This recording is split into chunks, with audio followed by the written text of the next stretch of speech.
It is a Thursday afternoon, beautiful Melbourne Thursday afternoon. Time for another discussion. I'm very excited today to have Chris James or Chris Waghorn, depending on which day of the week it is, with us, having a discussion around helping deal with stress, wellness, and mental health. Chris is a friend of the family, actually a friend of my brother's, recently moved to Melbourne, had his own hugely successful wellness and yoga business in the UK, and recently migrated here. And here having a chat today around helping deal with some of the mental stuff that we're all going through, but also sharing a bit of your own personal story. Does that seem right, Chris? Have I described you properly there? I think you've done really well, Simon. Really well. Thank you very much. But the first thing, of course, I'd like to clear up is my name. It surprises a lot of people that my surname is Waghorn. My professional name is Chris James, and I named my business after myself. So Chris James Mind Body, which is the business I recently exited from in the UK. Chris Waghorn Mind Body doesn't quite have the same role. So yeah, Chris James, it's just easy, and everyone knows me as Chris James, and they have done for a long time now. Beautiful, cool. So interesting time we're living at the moment. I think in Melbourne, particularly where we are, we're sort of in this sort of second lockdown, stage 4 lockdown. We've got curfew in the evenings, and it's been going on for about 6 months or so now. And I think it's probably fair to say that this whole situation sort of affects different people in different ways and at different times. I know personally, sort of been through a bit of the up and down. Some days you're great, and other days you're like, just what's going on? But you've probably got an added dimension of new young family, newly arrived in a country that you haven't lived in before, where you perhaps don't have the personal and social network. Geez, this sounds good, doesn't it? This sounds like a horror story already, and it's challenging for you. So I was just sort of interested, and I'm sure whoever's watching will be interested in understanding a bit more about your sort of journey so far here, and with some thoughts and tips you've got around how to sort of deal with some of the stuff that we're all going through. Yeah, absolutely. We emigrated in September last year. My wife is actually from Melbourne, and we actually do have a few networks in Melbourne already before we arrived, and it's a city that I've spent a bit of time in before, so it wasn't too much of a culture shock. But yes, very, very challenging arriving with the bushfires, devastating a lot of Queensland, New South Wales in particular, and now with COVID-19. So the economic fallout is severe, and now we're starting to touch on the mental fallout as well. And of course, for my wife and myself, this is a new country. We're both looking for work at the moment. We've got 2 young boys to feed. We live, it's very, very challenging.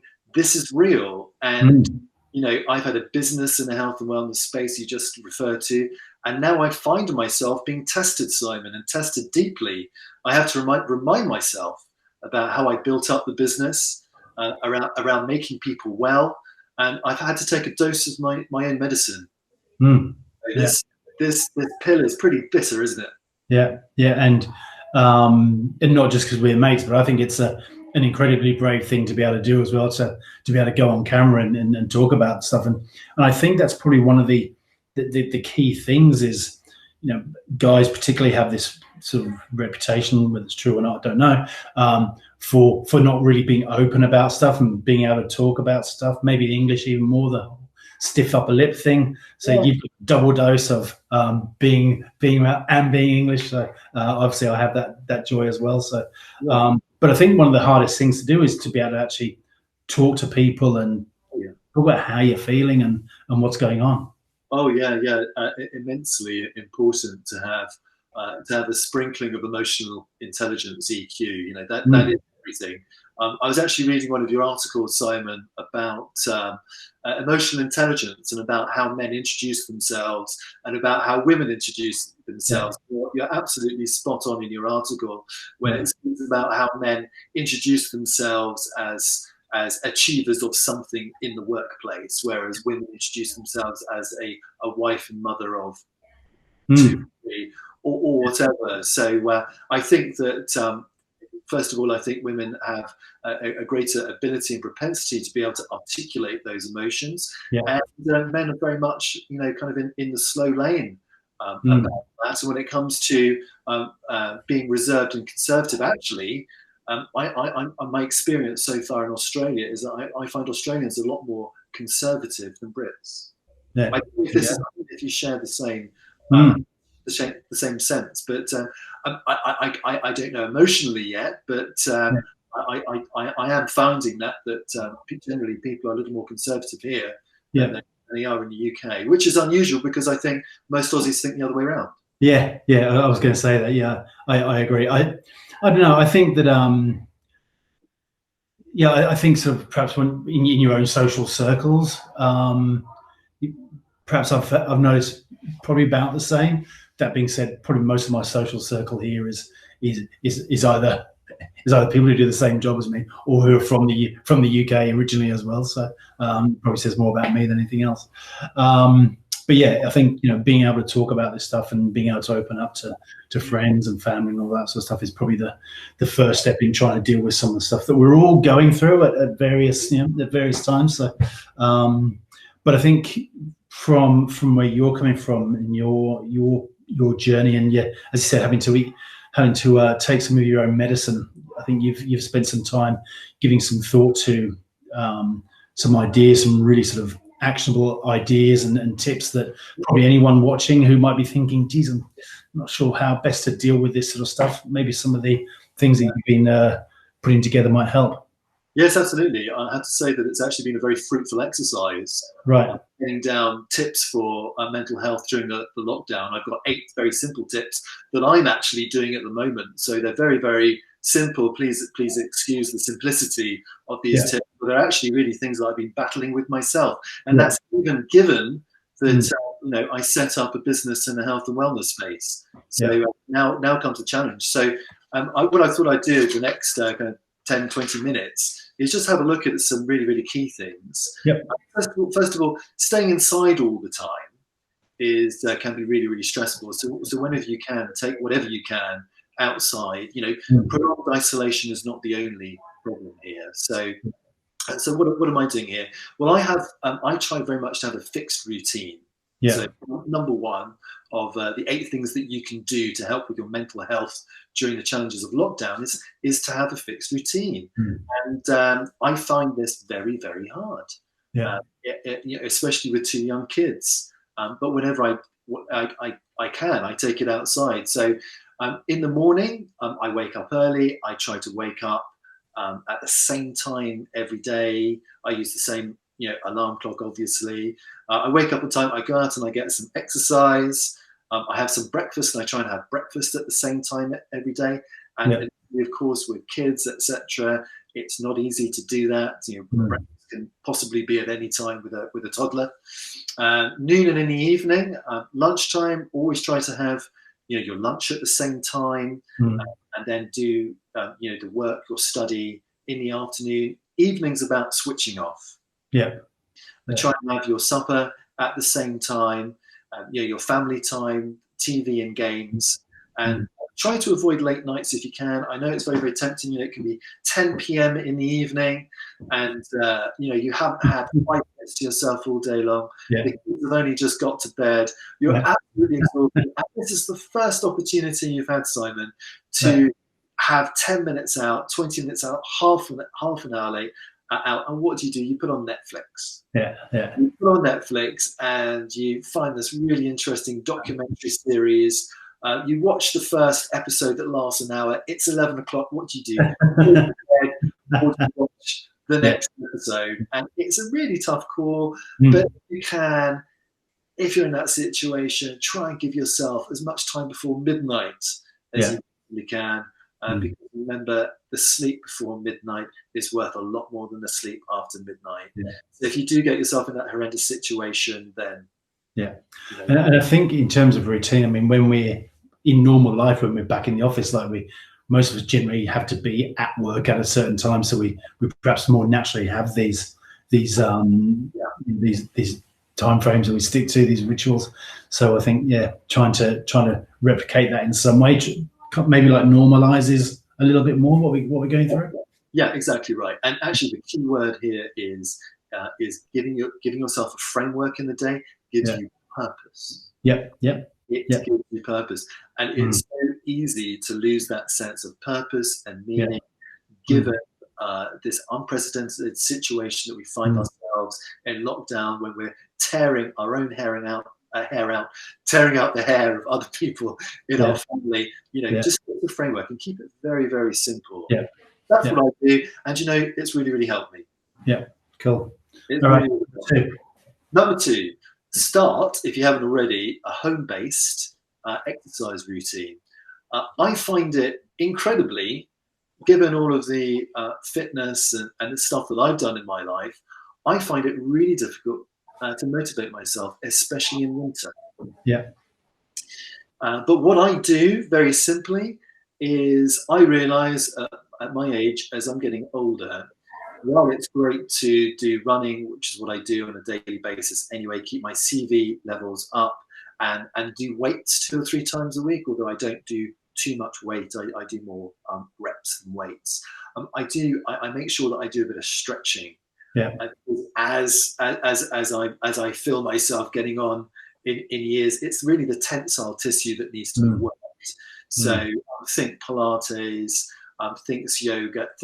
I spend at least half an hour every day working on all of my joints. So that would be my neck, my shoulders, my hips, my knees, just to do very, very simple range of movement exercises, which help to give you range of motion in the body. Let's face it, as we mature, that range of motion does tend to decrease a little.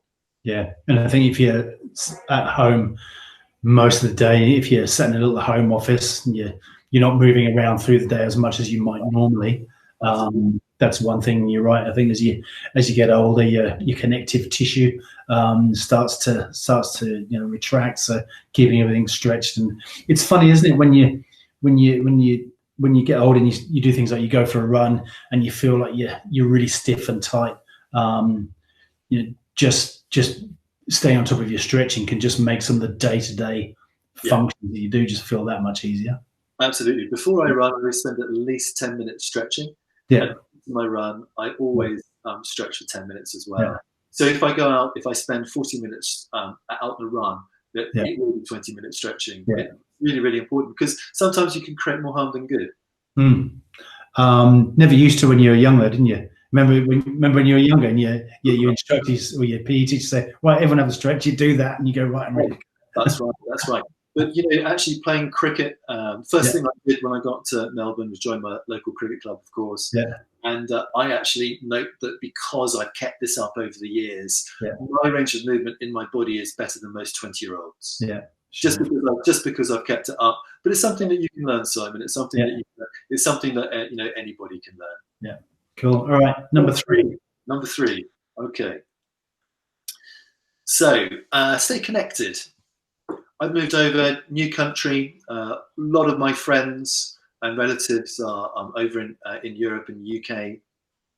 So I schedule time to video chat with those who are dearest to me. And that can be on any of the platforms, Zoom, Skype, FaceTime, whatever. But I do make sure I diarise all of these times to call. I'm having a chat with your brother this weekend, actually. So it's about maintain relationships, and I will remind him to call you. Yeah. Will that be your worst chat of the week? I think that would be your most boring one. Is that when you need a little sleep? You just give him a call. Yeah, that's right. Well, it will be at 7 a.m. in the morning. So whether I'll be awake, I'm not too sure. Yeah. Staying connected is also about keeping some time exclusively to spend with your kids. Yeah.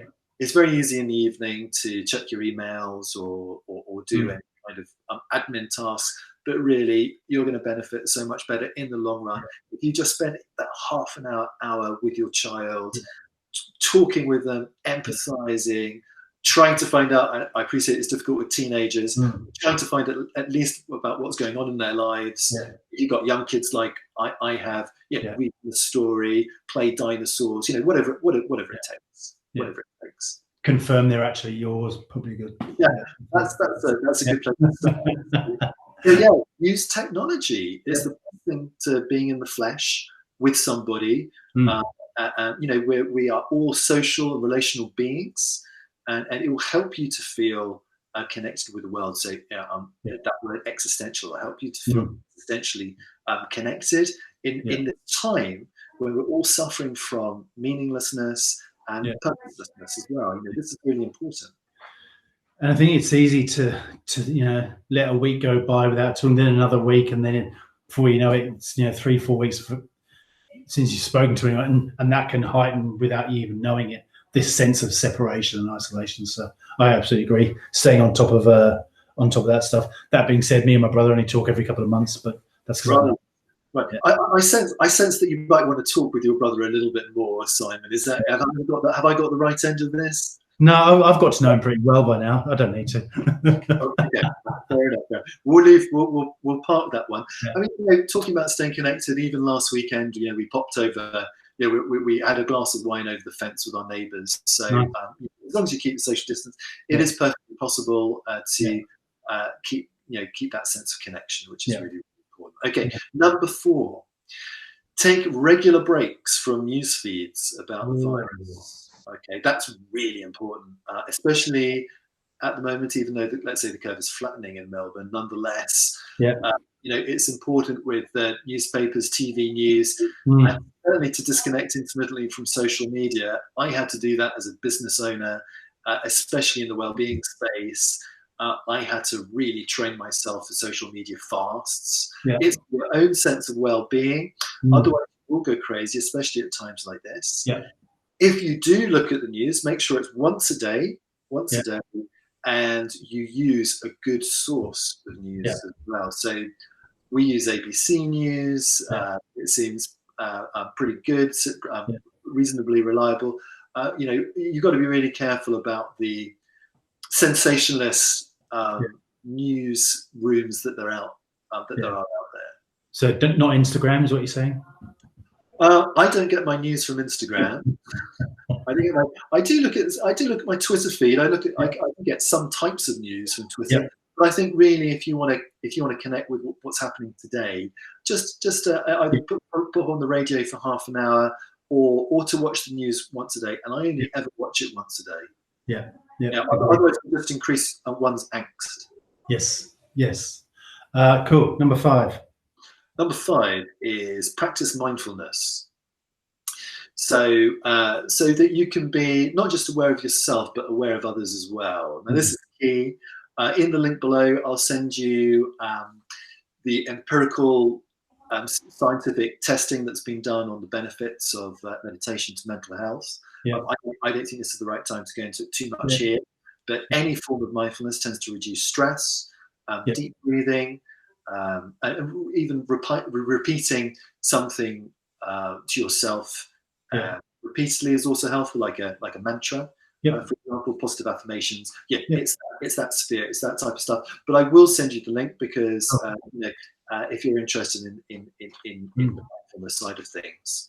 One of my mates has been doing like breathing exercises in the morning. I can't remember exactly what he said. It's something breathing, but it's like really deep focused breathing. And he said he's been doing that for like half an hour every morning. And he's saying it's just like transforming his day. Like I said, the amount of energy I have through the day. So it's like this slow release. I'm like, really? Yeah. Is that a thing? Yes, absolutely. Yes. So breathing creates distance between subject and objects. And the reason he has more energy at the end of the day is because you don't get caught up with the anxieties and mental stresses that you ordinarily would get caught up had you not done that breathing practice, because the breathing practice stimulates the rest and relaxation response in the nervous system. Right. Yes. Which is the parasympathetic branch of the autonomic nervous system. So it stimulates that, so you're able to stay chilled out and relaxed through the course of the day. And of course, doing a breathing practice in the morning is the time to do it, because you have that benchmark for the rest of the day. Does that make sense?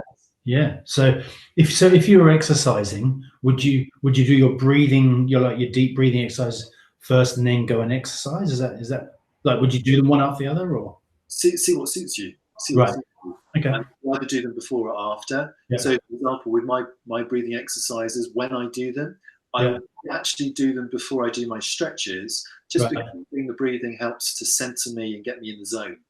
Yeah. So Okay. I actually get a lot more out of my stretches, because I'm able just to come a little more into the moment more readily. Yeah. Cool. All right. Nice. If that makes sense, yeah. So I think we're on number 6. You're on 6, yeah. Eat healthily and sleep well. Big challenge for some people at the moment, eating healthy. Yeah.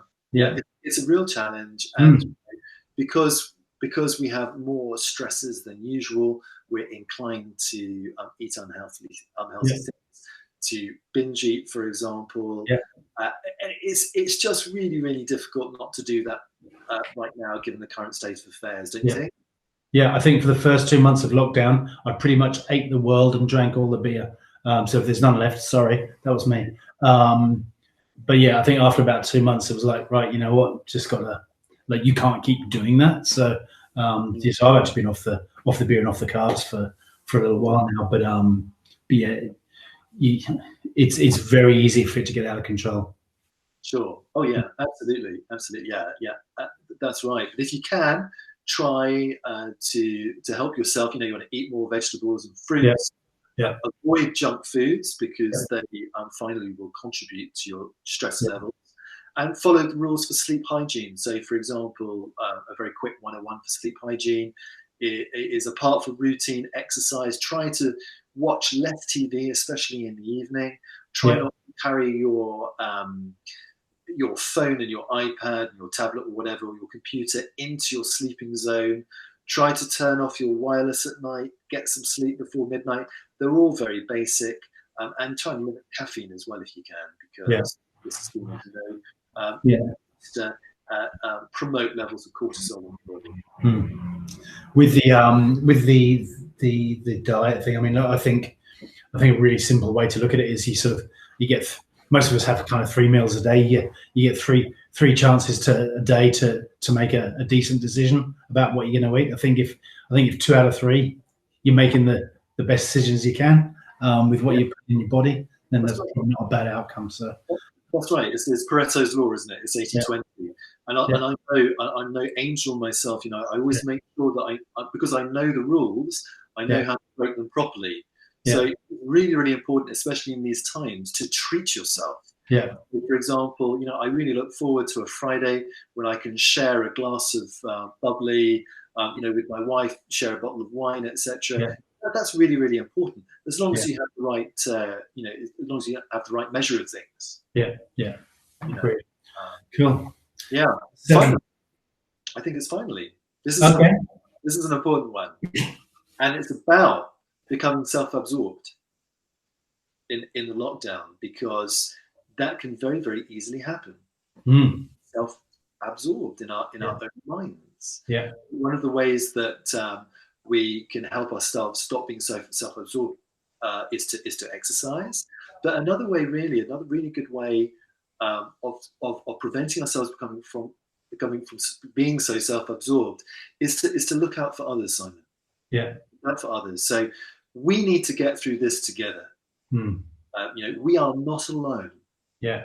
So develop your community, and this is a community where you live. So if you're trying to entertain your kids, think about doing something that will put a smile on somebody's face. So, for example, my wife has sent out cards to her friends, and we've received cards of encouragement in return, because a lot of people in our neighborhood know about the situation we're in, and it can be potentially a very demotivating situation. Simon, I can't meet anybody right now, so I have to rely on LinkedIn to network. And the kind of role, let's say, that I'm looking for isn't advertised. But I know when I meet people and I'm on the front foot, that's when those opportunities start to open up. So for a professional context, it's really important to develop those networks at home. if you know someone who's single or someone who's elderly, Yeah. give them a call. Yeah. Yeah, Check in. make a list. Give them a call today. See how they are. See if there's anything that you can do for them. Yeah. And I guarantee that you'll get more out of making that call than they will. Yeah. Yeah. Yep. I totally agree. Yeah. Nice. And that's, I think there's that thing as well, what goes around comes around, Yeah. Not only will you feel good about doing it, but you might start getting some calls out of the blue. The world's got a funny way of working like that. All of a sudden, it'll just come back your way. Cool. Right. Good. They call that the laws of attraction, don't they? But actually, you don't even have to do it for self-centered reason to gain anything out of it. Yeah. Make that call out of love. Yeah. Out of love, and see if you can do that. If you can do anything to help, especially with old people as well in this lockdown. If you do know any old people, reach out. Yeah. I've actually sent my number to a few older people in the area. I've just got my number. If you'd like to give me a call, I'll be able to call you back. I've got a plan, etc. And we can have a chat. And I've made a couple of old friends. Nice. Good for you. Yeah. Cool. Beautiful. But they're really good, and we'll put those points in the comments below. So you're sort of doing the networking thing at the moment, looking for new employment. What sort of thing are we looking for? If anyone watching this knows someone who might need someone who is looking for well, I'm actually engaged with quite a few interesting conversations at the moment. Good. And, I've got a couple of conversations with some very exciting new startups. Yep. And they're very new startups, so I'm very good in that kind of 1 to million space. Yeah. And getting things off the ground, nice. Scaling it. So I'm speaking with a couple of companies at the moment, which is very exciting. So that's a CEO role. Yeah. I wouldn't fancy myself as a CEO in charge of a large bank, for example. No. But in a larger organization, I play to my skills with building relationships, account management, and sales. But sales, I think, primarily, and it doesn't have to be in the well-being and wellness space, because I've done that for 20 years, and one can apply, your knowledge of building up a business in lots of different areas. It doesn't have to be in that space. Absolutely. Cool. Brilliant. Simon, I do hope that you've found my tips useful, and you'll take them out there into the world, and know that we've not got long to go until September the 13th, which I believe I've been reliably told that should be the end of the lockdown. And and may things get back to a sense of normality. But in the meanwhile, we've only got a few weeks to go to nail this. Yeah, I think, and I think we continue to see a bit of a downward trend of numbers. So hopefully mid-September we'll all be in a much better space and starting to get back to a bit of normality.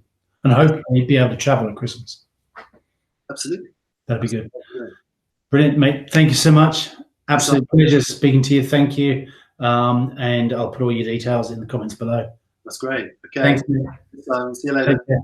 Bye.